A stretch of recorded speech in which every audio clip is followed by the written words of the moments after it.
La deuxième source de financement est celle qui fait appel aux organismes bancaires par le biais des emprunts ou du crédit-bail. Même s'il leur arrive d'intervenir au capital dans des conditions identiques à celles des fonds d'investissement, ce qui nous intéresse ici, ce sont les banquiers en tant que prêteurs. L'emprunt bancaire est bien connu de chacun de nous. Au sein d'une entreprise, les banques sont un partenaire privilégié dans beaucoup d'aspects.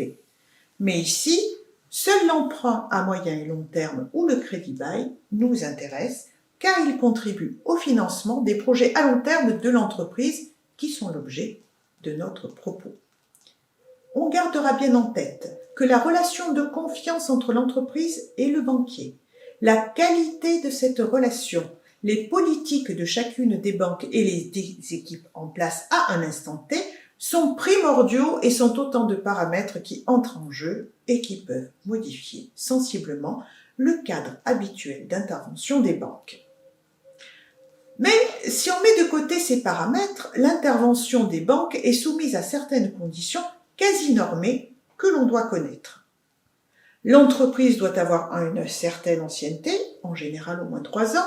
L'entreprise doit démontrer sa capacité bénéficiaire sur ses bilans passés, car c'est elle qui permettra le remboursement de l'emprunt.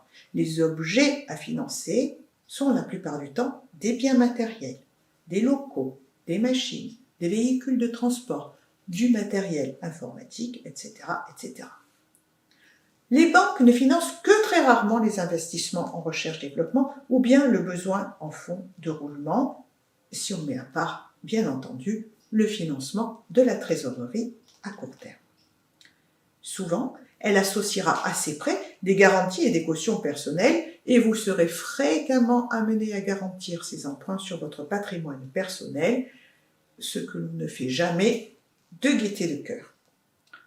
En général, la banque sera d'autant plus positive à votre égard et étudiera votre dossier avec le sourire si le montant de la dette financière de votre bilan est inférieur aux capitaux propres, si la capacité d'autofinancement moyenne est au moins égale à 20% de l'emprunt, si le compte de résultats prévisionnels à venir démontre cette capacité de remboursement et enfin, si le plan de financement que vous lui avez présenté est équilibré. Cette prudence des banques se comprend bien si l'on met en parallèle sa rémunération.